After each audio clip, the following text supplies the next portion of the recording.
증시가 방향을 못 잡고 갈팡질팡 흔들리고 있습니다. 오늘은 다시 통화 긴축에 대한 공포가 경기 연착륙에 대한 기대감을 앞질렀습니다. 먼저 오늘의 증시 상황 박찬희 기자와 진단합니다. 박 기자.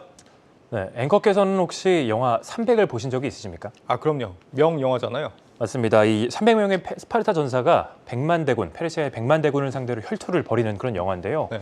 이 우리 증시에도 이 숫자 300에 버금가는 위압감을 주는 숫자가 있습니다. 네. 바로 1300입니다.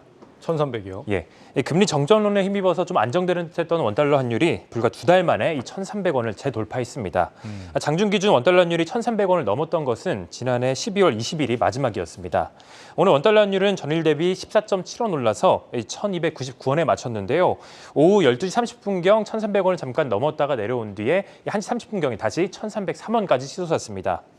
원달러 환율이 1,300원을 넘으면서 외환당국은 일시적 쏠림 현상이다라고 이렇게 시장을 안심시켰는데요. 이런 외환당국의 발언에도 불구하고 상승세는 꺾일 기미를 보이지 않았습니다.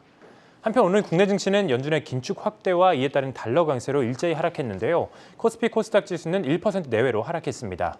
증시 불확실성이 커지자 외국인과 기관은 양시장에서 6천억 원이 넘는 자금을 빼냈습니다.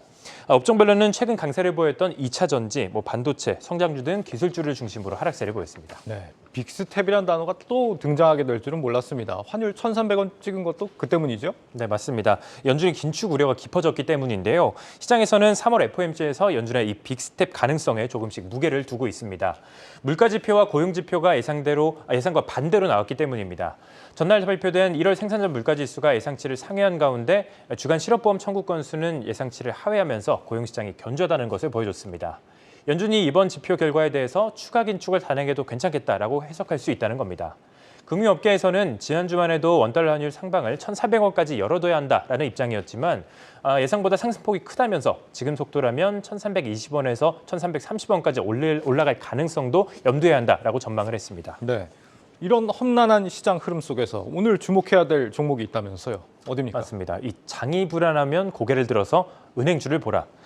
이번 주 내내 국내외 증시가 좀 널뛰기 장세를 보인 가운데 최근 주가가 부진했던 은행주가 반등에 성공했습니다. 예. 하나금융지주가 3%대 넘게 오른 가운데 우리금융지주, 신한지주, KB금융도 일제히 강세를 보였습니다. 네. 박 기자가 오늘 굉장히 의미심장한 말을 많이 하고 있습니다. 은행들 요즘에 진짜 거의 융단 폭격 수준으로 얻어맞고 있습니다. 맞습니다. 이런 상황에서 이게 어떻게 된 일입니까, 대체? 크게 두 가지 상승 이유가 있었습니다. 첫 번째는 하락장속 피난처다라는 그런 인식이 있었기 때문인데요. 네. 최근 이 은행주들은 말씀해 주신 것처럼 윤석열 대통령의 압박 속에 최근 주가가 크게 내린 바 있습니다.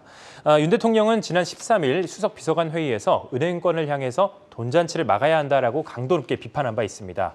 이 소식에 전날까지 3거래일 동안 KB와 하나금융지주가 9% 넘게 급락을 했고 신한지주, 우리금융지주도 하락세가 좀 큰 폭을 보였습니다.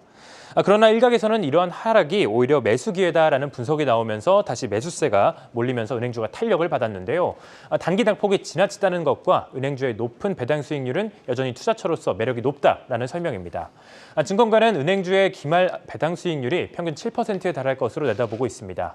특히 최근 주가가 급락했기 때문에 지금 시기에 투자하면 주가 상승에 따른 차익도 노릴 수 있다라고 말을 합니다. 그리고 두 번째는 연준의 긴축 공포가 높아지고 있다는 겁니다. 최근 발표된 1월 CPI와 PPI가 예상치를 상회하면서 3월 FOMC에서 연준의 빅스텝 가능성이 높아졌는데요. 이러한 금리 인상 전망이 은행주 호재로 작용한 것으로 풀이가 되고 있습니다. 알겠습니다. 다음은 어떤 소식이죠? 네, 키워드를 통해서 살펴보도록 하겠습니다. 네. 두 번째 키워드는 수출 금지 오히려 좋아 이렇게 뽑아봤습니다. 중국 당국이 희토류 정제 기술 등을 포함해서 희토류 관련주 수출 금지에 포함 결정을 하면서 국내 희토류 관련주들이 반사이 기대감에 일제히 급등했습니다. 전날 중국 상무부는 희토류 정제, 가공, 이용 기술을 수출 금지 목록에 포함시키겠다라고 밝혔습니다. 희토류는 스마트폰부터 전기차, 모터까지 다양한 곳에 사용되면서 최근 그 중요도가 매우 높아졌는데요. 전문가들은 중국이 최근 미국과의 갈등이 심화되는 가운데 미국의 대중반도체 수출 규제에 대한 보복 조치로 희토류 수출 금지 카드를 꺼내든 것이다라고 보고 있습니다. 이 소식에 유니온은 오늘 하락장 속에서도 코스피 상장사 중 유일하게 상한가를 기록했고 유니온 머티리얼도 16% 급등했고 또 동국 R&S, 티플렉스 등도 강세를 보였습니다. 희토류 관련주라는 건데 네. 이 기업들 다 어떤 일을 하는 기업들입니까?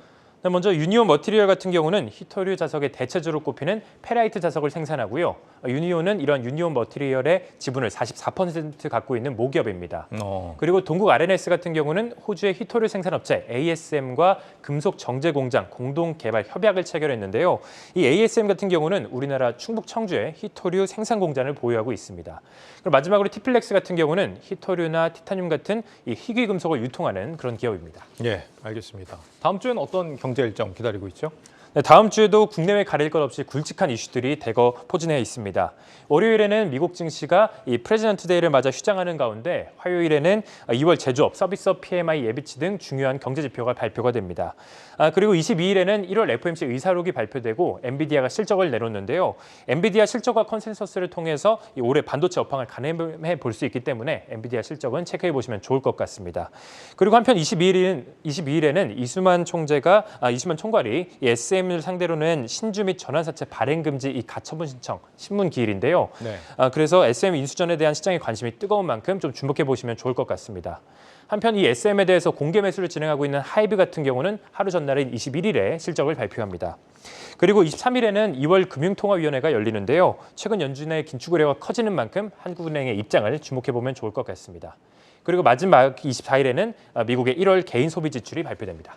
네, 여기까지 듣겠습니다. 증시 프리즘 박찬희 기자였습니다.